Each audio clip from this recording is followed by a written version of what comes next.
अब work energy power chapter का ये सेकेंड वीडियो है। इसके पहले वाले वीडियो में हम लोगों ने देखा कि वर्क अलग अलग केस में कैसे कैसे निकाला जाता है। बहुत सारे प्रॉब्लम भी हुआ, आप लोगों ने सॉल्व करके कमेंट बॉक्स में उसका आंसर दिया है। उसमें लास्ट टॉपिक था कि work done by variable force. Variable force का मतलब कि फोर्स आपको डिस्टेंस के रिस्पेक्ट में आपका वो पोजीशन के रिस्पेक्ट में चेंज होगा या टाइम के रिस्पेक्ट में चेंज होगा, तो उस केस में वर्क कैसे निकालते हैं।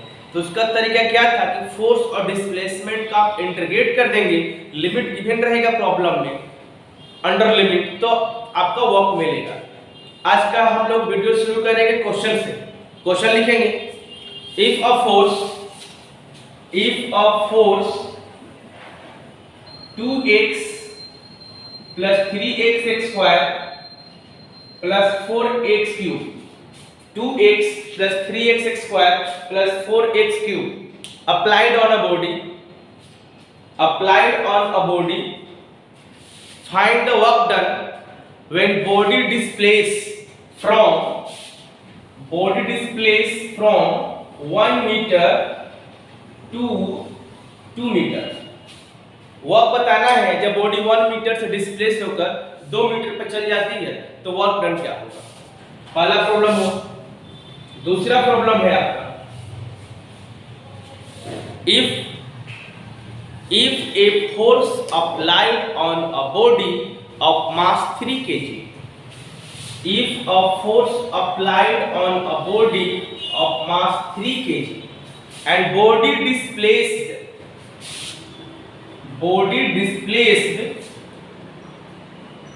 with equation 1/3 t cube।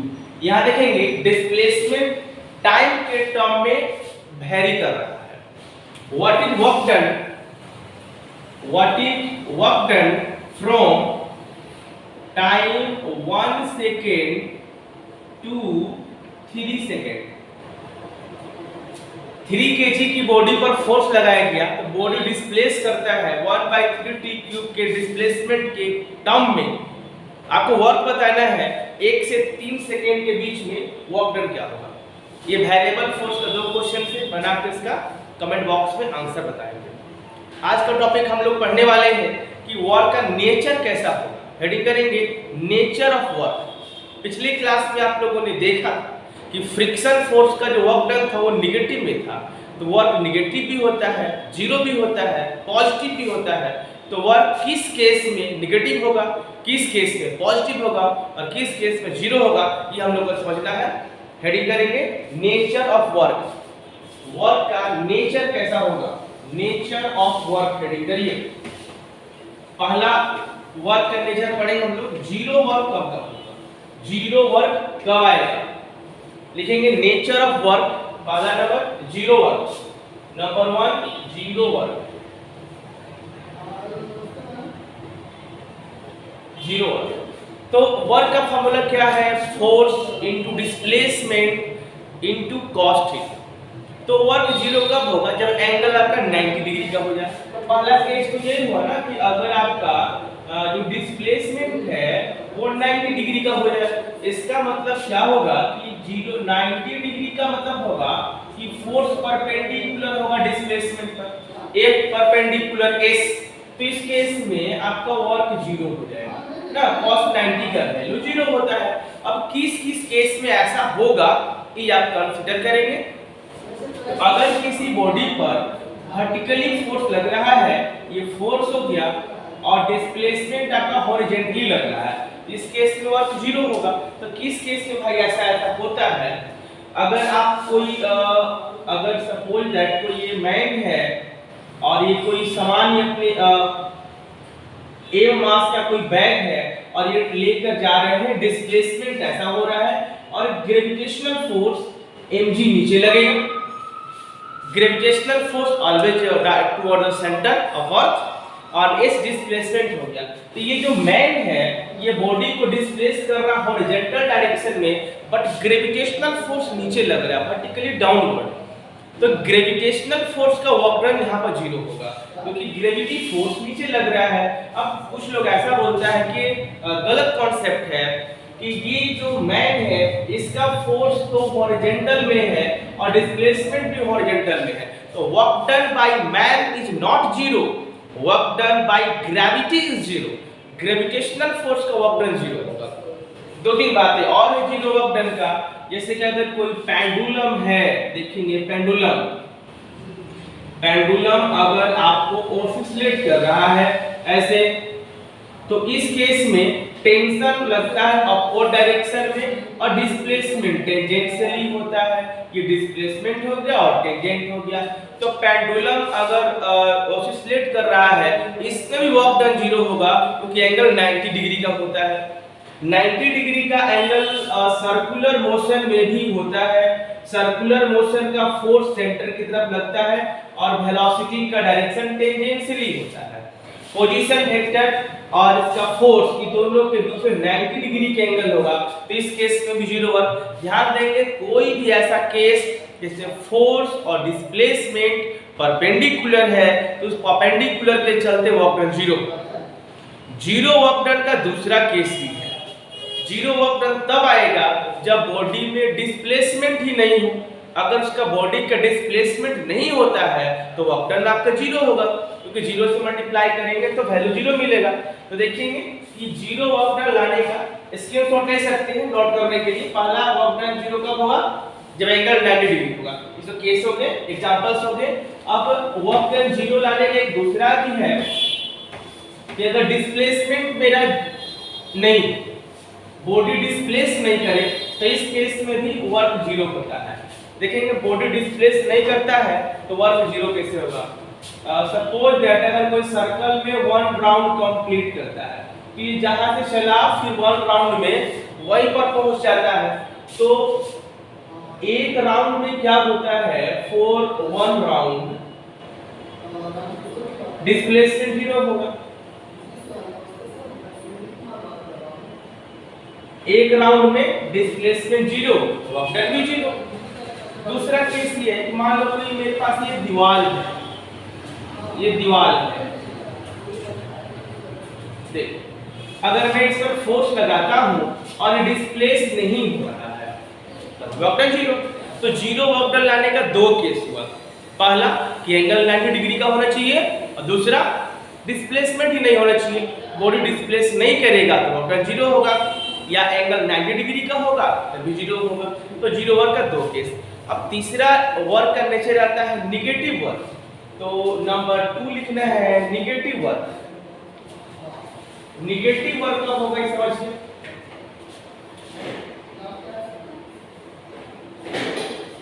Negative work तब होता है जब फोर्स और डिस्प्लेसमेंट दोनों अपोजिट डायरेक्शन में हो। दोनों अपोजिट डायरेक्शन में होगा तो वर्क को हम लोग बोलेंगे कि नेगेटिव वर्क है। जैसे कि एग्जांपल में अगर किसी बॉडी को मैं फोर्स लगा रहा हूं ऐसे, ये ए मास का बॉडी है और इस पर फोर्स लग रहा है लेफ्ट साइड से, लेकिन बॉडी का डिस्प्लेसमेंट राइट साइड में ही शो हो रहा है, तो इस केस में क्या होगा कि आपका वर्क डन नेगेटिव हो जाएगा। क्यों भाई? क्योंकि वर्क का फॉर्मूला होता है फोर्स डिस्प्लेसमेंट, और यहाँ फोर्स और डिस्प्लेसमेंट अपोजिट डायरेक्शन में है। cos 180 डिग्री का वैल्यू -1 होगा, तो इस केस में नेगेटिव वर्क। इसका एग्जांपल आएगा friction force, work done by friction force. इसके जस्ट पिछले वाले वीडियो में आपने देखा था कि वर्क डन नेगेटिव फ्रिक्शन के चलते हुआ था, क्योंकि फ्रिक्शन के अपोजिट में बॉडी मूव करता है। तो नेगेटिव वर्क का एक एग्जांपल है work done by friction force. अब तीसरा है नेचर में पॉजिटिव वर्क किसे कहते हैं? Number 3 positive work. Positive work समझना काफी इजी है। तो इसमें क्या होता है कि जिस डायरेक्शन में आप फोर्स लगाएंगे बॉडी उसी डायरेक्शन में डिस्प्लेस होना चाहिए। तो इसका कंडीशन क्या है कि ये cos 0 डिग्री होगा, यानी कि एंगल जो है जो पॉजिटिव के लिए आपका थीटा का वैल्यू 0 डिग्री के इक्वल होना चाहिए या 0 डिग्री से बड़ा होना चाहिए, बट लेस देन 90 डिग्री होना चाहिए। इक्वल टू 90 हो जाएगा तो वर्क 0 हो जाएगा। पॉजिटिव वर्क के लिए ये इंपॉर्टेंट केस है, या ऑब्जेक्टिव क्वेश्चन आएगा। पॉजिटिव वर्क तब होगा जब एंगल ग्रेटर देन और equal to 0 but less than 90 degree, force और डिस्प्लेसमेंट का बीच का एंगल ऐसा हो, तो हम बोलेंगे कि वर्क आपका पॉजिटिव हुआ। तो वर्क का तीन nature, negative work, positive work और जीरो वर्क, नोट कर लेंगे। अगला टॉपिक हम लोग का है कंजर्वेटिव फोर्स किसे बोलते हैं। कंजर्वेटिव फोर्स हेडिंग करेंगे, कंजर्वेटिव फोर्स। कंजर्वेटिव फोर्स जैसे कि नाम से ही लग रहा है कि ये फोर्स कंजर्व होगा, हेडिंग करेंगे कंजर्वेटिव फोर्स।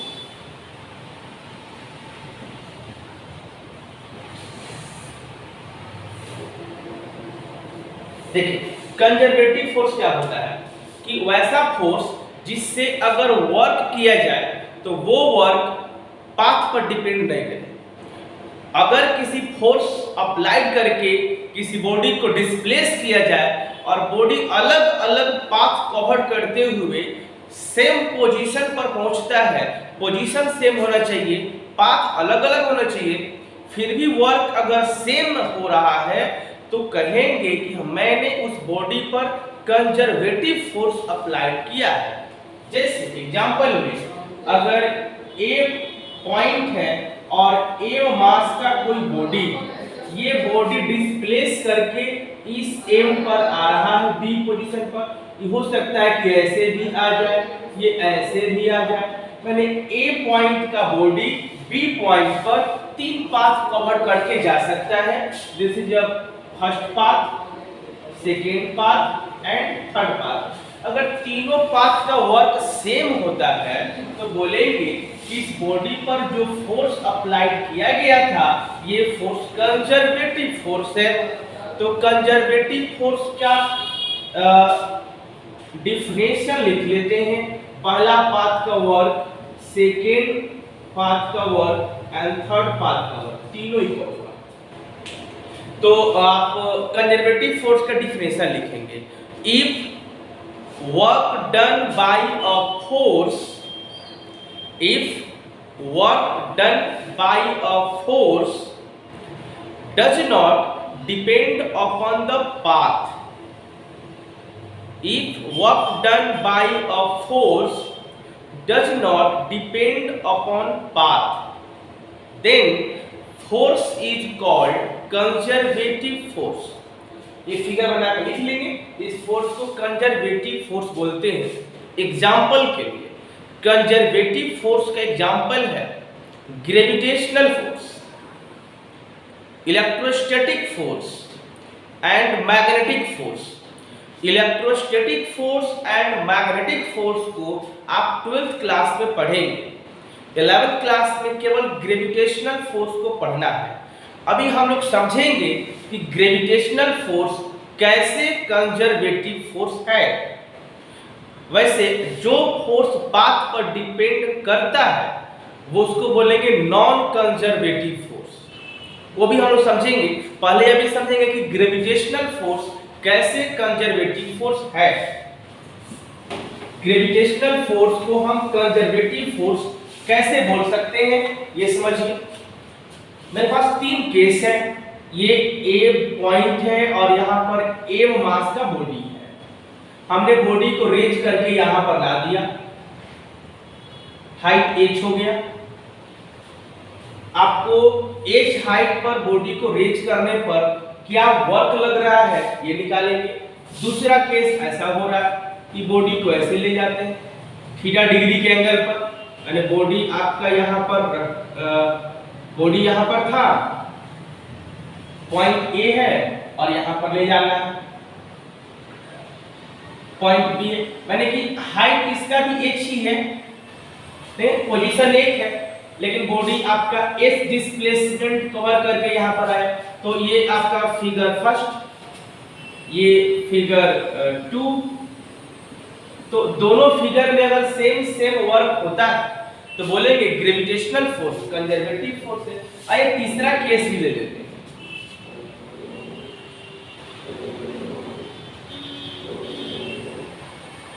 तीसरा केस तीन केस में बॉडी को मूव करना है, वर्क डन क्या होगा देखना है। तो ये ए से चला, ए से B, B to C, C to D, मैंने इसका भी जो हाइट है ना वो h ही। तब इस केस में मेरे पास तीन केस है ग्रेविटेशनल का, आपको बताना है वर्क डन क्या होगा, वर्क डन कैसे निकालेंगे। तो पहला फिगर में देखते हैं, पहला फिगर का वर्क का फार्मूला होता है फोर्स इनटू डिस्प्लेसमेंट। तो बॉडी जब यहाँ पर मूव करता है तो ग्रेविटेशनल फोर्स mg लग रहा है, तो फोर्स हो जाएगा mg और डिस्प्लेसमेंट हो जाएगा h। तो पहला फिगर का वर्क हो गया mgh। दूसरा फिगर का वर्क देखते हैं, दूसरा फिगर। तो बॉडी जब यहाँ पर आता है तो इसके कंपोनेंट में जब ब्रेक करेंगे तो बॉडी के वेट जो डिस्प्लेसमेंट के अलोंग ब्रेक होगा ये होता है mg sin थीटा। तो वर्क निकालने के लिए क्या करते हैं कि डिस्प्लेसमेंट के अलोंग वाला जो फोर्स है उससे मल्टीप्लाई करते हैं। तो दूसरा फिगर का वर्क निकालना होगा तो फोर्स का फार्मूला होगा mg sin थीटा। इसमें बॉडी एंगल पर जा रहा है mg sin थीटा। अपने पिछले वाले चैप्टर में आप लोगों ने फ्री बॉडी डायग्राम पढ़ा होगा, अगर नहीं पढ़े हैं तो आपने कमेंट बॉक्स से बताइएगा, आपको उसका अलग वीडियो एक है। और इसका डिस्प्लेसमेंट आपका s हो गया। अब इस फिगर में sin थीटा का वैल्यू पुट करिए। sin थीटा का वैल्यू होता है परपेंडिकुलर अपॉन हाइपोटेनस। देखिए s गेट कैंसिल, तो इस केस में भी जो वर्क मिलता है वो भी mgh। तीसरा वाला फिगर, इसमें वर्क निकालना, तीसरा फिगर का वर्क डन क्या होगा।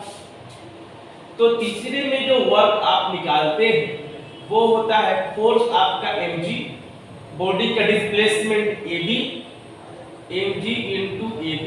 दूसरा अब डिस्प्लेसमेंट bc, तो यहाँ पर mg डिस्प्लेसमेंट bc और cos 90 डिग्री। जब बॉडी b से c जा रहा है तो डिस्प्लेसमेंट ऐसे हो गया और फोर्स वर्टिकली लग रहा है, तो बॉडी जब b से c जाएगा तो एंगल हो जाएगा 90 डिग्री। तीसरा अब c से d जाना है, mg को cd से मल्टीप्लाई करेंगे, ये वर्क 0 हो जाएगा। अब यहाँ से ag कॉमन mg कॉमन कर लेते हैं, ab प्लस cd। देखिए ab और cd को ऐड करेंगे तो हाइट हो जाएगा mgh। तो आप देख रहे हैं कि ग्रेविटेशन का जो वर्क है वो तीन अलग अलग केस पर मैंने लिया और सब में वर्क सेम मिल रहा है। यानी ग्रेविटेशन का जो वर्क होता है वो mgh होता है, चाहे वो किसी भी पाथ को कवर करे, पोजीशन सेम होना चाहिए। तो लिख लेते हैं, इसको बोलेंगे कंजर्वेटिव फोर्स।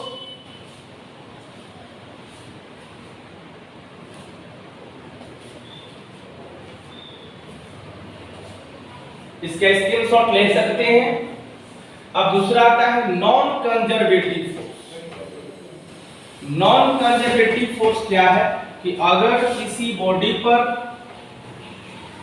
फोर्स लगाया जाए और वो फोर्स उसके पाथ पर डिपेंड करता है तो उसको बोलेंगे non conservative force.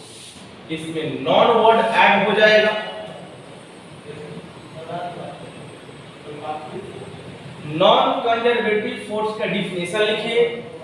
If force applied on body, if force applied on body and work done depends upon path, then force is called conservative force. Then force is called conservative force. Example में friction force, friction अलग अलग path पर अलग अलग होता है तो अलग अलग उसका वर्क डन भी होगा, क्योंकि म्यू का वैल्यू अलग होगा तो वर्क डन भी अलग हो जाएगा। तो फ्रिक्शन फोर्स का जो वर्क होता है वो पाथ पर डिपेंड करेगा, इसलिए फ्रिक्शन फोर्स को बोलेंगे conservative force, non conservative force. चलिए, तो ये एग्जांपल्स नॉन कंजर्वेटिव फोर्स का हुआ। अब हम पढ़ने वाले हैं एनर्जी क्या है। तो एनर्जी और पावर दो टॉपिक बच गया, इसको समझेंगे कि एनर्जी और पावर में क्या है, कैसे रिलेशन है और कैसे क्या करते हैं।